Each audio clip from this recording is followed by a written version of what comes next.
স্বামী যদি রেগে যায় স্ত্রী থেমে যেতে হবে, স্ত্রী যদি রেগে যায় স্বামী থেমে যেতে হবে। এটাই দাম্পত্য জীবনের সুখ আর সমৃদ্ধির মূল ফর্মুলা।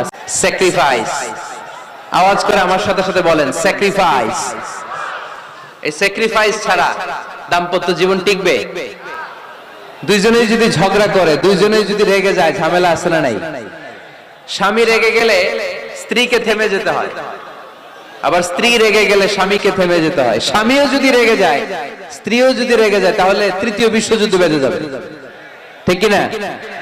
এজন্য রেগে গেলেন তো হেরে গেলেন, রাগা যাবে না, স্যাক্রিফাইস করতে হবে। এর কারণ আপনি যদি দোষ খুঁজতে শুরু করেন, দোষ ছাড়া পৃথিবীতে মানুষ নাই, ঠিক কি না? No one is perfect in this world. এই পৃথিবীতে কেউই পারফেক্ট না। আপনি যে আপনার স্ত্রীর দোষ খোঁজেন, আপনারও দোষ আছে না নাই? আবার ভাবি যদি আপনার খালি দোষ খোঁজে, ভাবিরও দোষ আছে না নাই?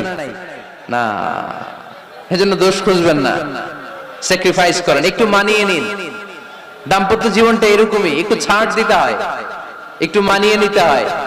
দাম্পত্য জীবনে কখনো মন খারাপ, কখনো মন ভালো, কখনো রোদ, কখনো বৃষ্টি, এই নিয়েই দাম্পত্য জীবন, ঠিক কিনা? তাহলে দাম্পত্য জীবনে যদি আমরা সুখ পেতে চাই, সকল নবদম্পতিকে বলবো একটু ছাড় দেওয়ার মানসিকতা বিল্ড আপ করেন, একটু মানিয়ে নেন, একটু মানিয়ে নেন, একটু ছাড় দেন, একটু মিলেমিশে চলেন। এক স্যাক্রিফাইস আমাদের জীবনটারে, আমাদের দাম্পত্য জীবনটাকে একটা জান্নাতি দাম্পত্য জীবন বানায় দিবে, ঠিক কিনা? দাম্পত্য জীবনকে সুখী করার 2 নাম্বার ফর্মুলা হচ্ছে ঝগড়া করা যাবে না। আপনারা ঝগড়া করেন নাকি? হ্যাঁ, বউয়ের সাথে ঝগড়া করেন না এরকম বিবাহিত পুরুষ কে কে আছেন দেখি এখানে? হাত তুলছে অনেকে, বিশ্বাস হয় আপনাদের? হ্যাঁ, অনেক ঝগড়া। হ্যাঁ, আচ্ছা, মেয়েরা বেশি করে? না না, এই মহিলা প্যান্ডেল আছে এদিকে, এদেরকে জিজ্ঞেস করলে বলবে সব দোষ আপনাদের, আর আপনারা দোষ দিচ্ছেন এদের। তো ঝগড়া করবেন না মেহরবানি করে, সম্মানিত ভাইরা, ঝগড়া করবেন না। কারণ এই ঝগড়া থেকে, সামান্য ঝগড়া থেকে অনেক সময় বিচ্ছেদের দিকে চলে যায় সম্পর্ক। ছোট্ট ঝগড়া থেকে যেতে যেতে ঝগড়া বাড়তে বাড়তে ডিভোর্সের দিকে গড়া, এরকম আছে না নাই?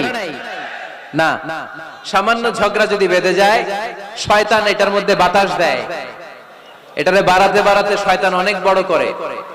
ইমানদারদের পরিবার ভেঙে গেলে শয়তান খুশি, আর ইমানদারদের পরিবার টিকে থাকলে আমার আল্লাহ খুশি। আমরা কার খুশি চাই? জোরে বলতে হবে, খুশি চাই কার?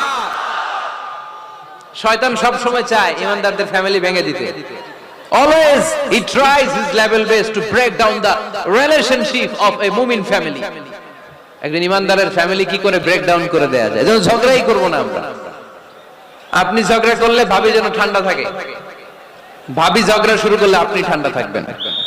ঝগড়া করা যাবে না, কিন্তু ঝগড়া হয়ে যায় ফ্যামিলিতে, এটাকে চেক দিতে হবে।